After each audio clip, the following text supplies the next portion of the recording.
Kembali lagi di channel Papa Reka. Kali ini kita akan membahas kisah misteri dari kota Lamongan. Mulai dari tempat lahirnya Gajah Mada hingga dilarang menikah dengan orang Kediri.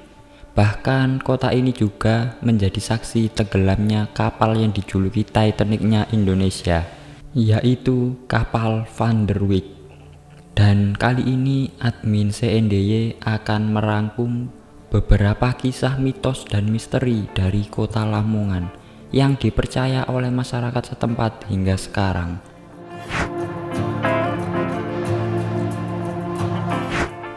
Lamongan adalah sebuah kabupaten di pesisir utara Jawa Timur yang memiliki sejarah panjang sejak masa kerajaan-kerajaan Jawa. Pada zaman dahulu, wilayah Lamongan masuk dalam kekuasaan Kerajaan Majapahit, terutama karena letaknya yang strategis di jalur perdagangan Pantura.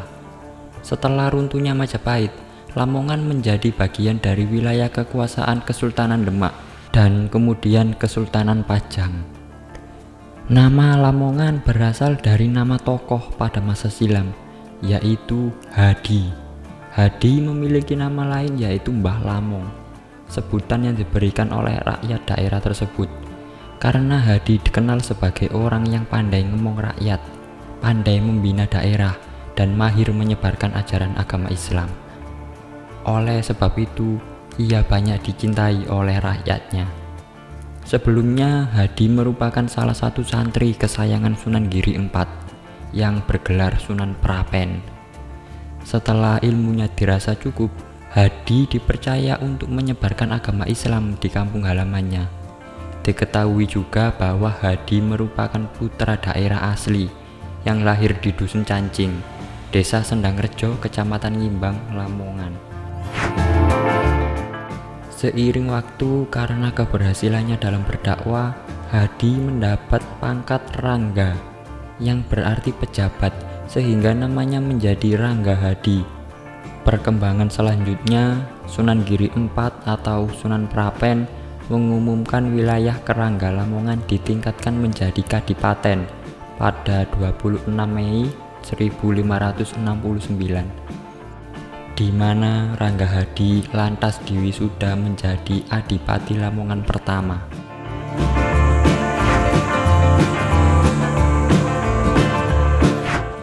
Gajah Mada merupakan Mahapati dari Kerajaan Majapahit, tokoh paling berpengaruh dalam sejarah penyatuan Nusantara. Ia hidup pada abad ke-14 dan dikenal sebagai Panglima serta negarawan ulung. Terlepas dari banyaknya prestasi dan cerita tentang kehebatan Gajah Mada, ada beberapa kepercayaan bahwa Gajah Mada lahir di Lamongan, tepatnya di Kecamatan Modo. Hal ini disampaikan oleh budayawan dan penyair asal Lamongan, yaitu almarhum Vidi Ad-Dairi. Ia menulis artikel pada tahun 2011 di kompas.com bahwa ia yakin kalau Gajah Mada memang benar-benar lahir di Lamongan. Menurut almarhum Vidi Ad-Dairi, di daerah Modo dan sekitarnya, termasuk Pamotan, Ngimbang, Bluluk, Sukorame, dan sekitarnya, tersebar cerita rakyat dari mulut ke mulut.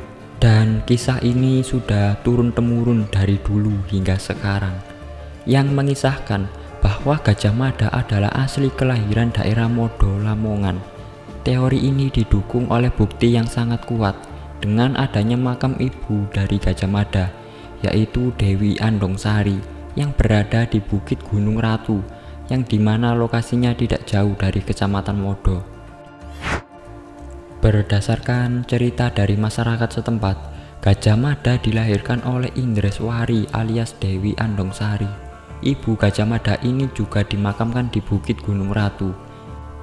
Cerita tutur masyarakat menyebut bahwa di Bukit Gunung Ratu inilah tempat Dewi Andongsari menjalani hari-harinya hingga akhirnya melahirkan Joko Modo, atau yang kemudian dikenal sebagai Gajah Mada, sang Mahapati Majapahit yang terkenal dengan Sumpah Palapanya.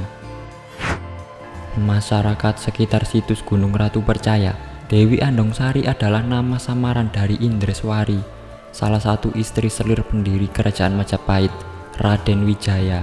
Diceritakan saat itu Indreswari sedang mengandung. Karena tidak senang kehamilan Indreswari, salah satu istri Raden Wijaya kemudian memerintahkan pengusiran terhadap Indreswari dari keraton. Dalam pelariannya, Indreswari ditemani dua binatang kesayangannya, yakni kucing Condromowo dan garangan putih. Selain menemani Dewi Andongsari, dua hewan ini jugalah yang menjaga Jokomodo atau Gajah Mada muda ketika sudah lahir. Anak Dewi Andongsari kemudian dititipkan kepada adik perempuannya, seorang janda yang berada di Kecamatan Modo, sehingga ia dikenal sebagai Jokomodo, yang setelah besar dibawa oleh Ki Sedowayah ke Majapahit untuk menjadi prajurit. Masyarakat sekitar menyebut bahwa Gajah Mada diperintah oleh ibunya Dewi Andongsari menuju Majapahit untuk melewati perbukitan di selatan desanya. Dan dalam perjalanannya, kemudian ia singgah di desa Bedander.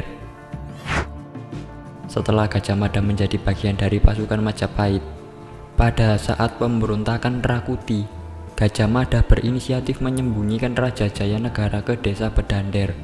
Karena Gajah Mada sudah hafal seluk-beluk tempat ini, karena memang tempat itu tidak jauh dari tempat kelahiran Gajah Mada.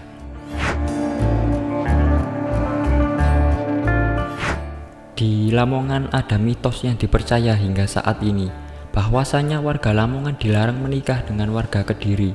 Mitos ini muncul bukan tanpa sebab, karena di balik mitos ini ada sebuah tragedi berdarah yang melibatkan dua tokoh besar, yaitu Adipati Lamongan dan Adipati Kediri. Mitos ini sebenarnya berawal dari kisah asmara. Dulu Adipati Kediri mempunyai dua putri kembar, Dewi Andansari dan Dewi Andanwangi. Sang Adipati menerima kabar kalau Adipati Lamongan saat itu, Raden Panji Puspokusumo, juga memiliki dua orang putra kembar, yakni Panji Laras dan Panji Liris. Adipati Kediri kemudian ingin menjadi besan dari Adipati Lamongan. Merasa bingung dengan lamaran Adipati Kediri, Adipati Lamongan mengajukan beberapa syarat, yaitu Dewi Andansari dan Dewi Andanwangi harus mau memeluk Islam, mempelai perempuan harus yang melamar pihak pria, dan mempelai perempuan harus datang ke Lamongan membawa hadiah berupa gentong air dan alas tikar yang terbuat dari batu. Akhirnya Adipati Kediri setuju dengan persyaratan yang diutarakan oleh Adipati Lamongan. Akhirnya Dewi Andansari dan Dewi Andanwangi berangkat ke Lamongan diiringi rombongan besar. Panji Laras dan Panji Liris diminta ayahnya untuk menjemput iring-iringan tersebut.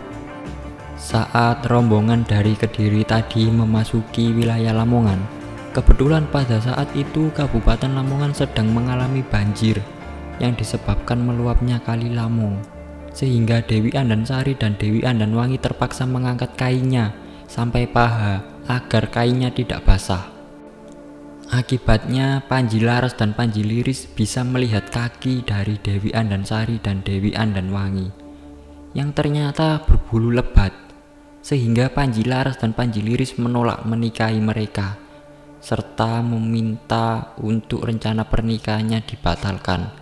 Mendengar lamaran dibatalkan, Dewi Andansari dan Dewi Andanwangi merasa terhina dan malu. Akhirnya mereka bunuh diri di hadapan Panji Laras dan Panji Liris. Melihat junjungan mereka dihina dan dipermalukan hingga diri, orang-orang Kediri menjadi marah dan ingin balas dendam.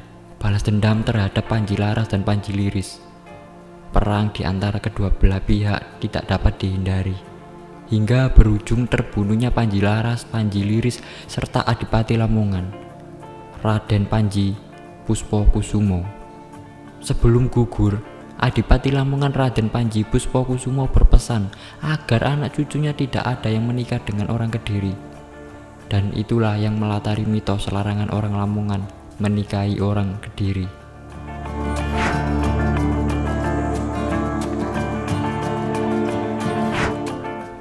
Tahun 1921, Belanda meluncurkan sebuah kapal uap megah bernama Van der Wijk. Panjangnya hampir 100 meter, Dengan kabin-kabin mewah dan dek luas dan bisa menampung ratusan orang lebih, kapal ini adalah kebanggaan Hindia Belanda dan sering dijuluki sebagai Titanic-nya Indonesia pada waktu itu. Kapal ini melayani jalur penting dari Bali, Surabaya, Semarang hingga Batavia. Bagi banyak orang, naik Van der Wijk berarti naik kapal impian. Pada 19 Oktober 1936, kapal itu berangkat dari Surabaya menuju Semarang. Penumpangnya kebanyakan seorang pedagang, ada juga rombongan keluarga, ada juga anak-anak. Semua tenang, perjalanan siang itu terlihat biasa saja. Laut utara Lamongan tampak cerah, tak ada tanda-tanda bahaya. Namun menjelang pukul 2 siang, tanggal 20 Oktober, segalanya berubah. Tubuh kapal tiba-tiba miring, penumpang berteriak panik, suara besi bergemuruh, mesin kapal bergetar keras, ombak menabrak sisi kapal. Dalam hitungan menit, air mulai masuk, teriakan minta tolong bergema, orang-orang berlarian, sebagian melompat ke laut. Dari jauh, nelayan dari kecamatan Brondong yang hanya bisa menyaksikan kapal itu pelan-pelan tenggelam. Laut siang bolong itu berubah jadi neraka. Tubuh-tubuh terapung, jeritan manusia bercampur dengan suara barang pecah, kayu patah, dan besi yang tenggelam. Anak-anak meronta di air, orang dewasa berusaha berenang, tapi arus menyeret mereka ke bawah. Beberapa jasad mengambang dengan mata terbuka, menatap kosong ke langit siang. Kabar tenggelamnya Van der Wijk segera menyebar. Kapal perang Bancourt diarahkan bersama pesawat amfibi Dornier Wal. Mereka menemukan korban-korban yang masih hidup, menarik mereka satu persatu. Lebih dari 200 orang berhasil diselamatkan, tapi puluhan lainnya, termasuk anak-anak, tak pernah kembali. Nelayan Lamongan yang ikut menolong disebut-sebut sebagai pahlawan. Belanda bahkan mendirikan monumen di pelabuhan Brondong untuk mengenang jasa mereka. Tapi laut itu sampai sekarang tetap meninggalkan bekas. Banyak nelayan percaya suara jeritan penumpang Van der Wijk masih terdengar di sana, kadang siang, kadang malam. Puluhan tahun kemudian, bangkai kapal akhirnya ditemukan di kedalaman 50 meter. Terbaring miring, sunyi, gelap, besi-besinya berkarat, muatan berserakan, tapi bagi sebagian orang itu bukan sekedar bangkai. Itu adalah kuburan massal. Tempat arwah-arwah masih tertahan, tak pernah benar-benar pergi.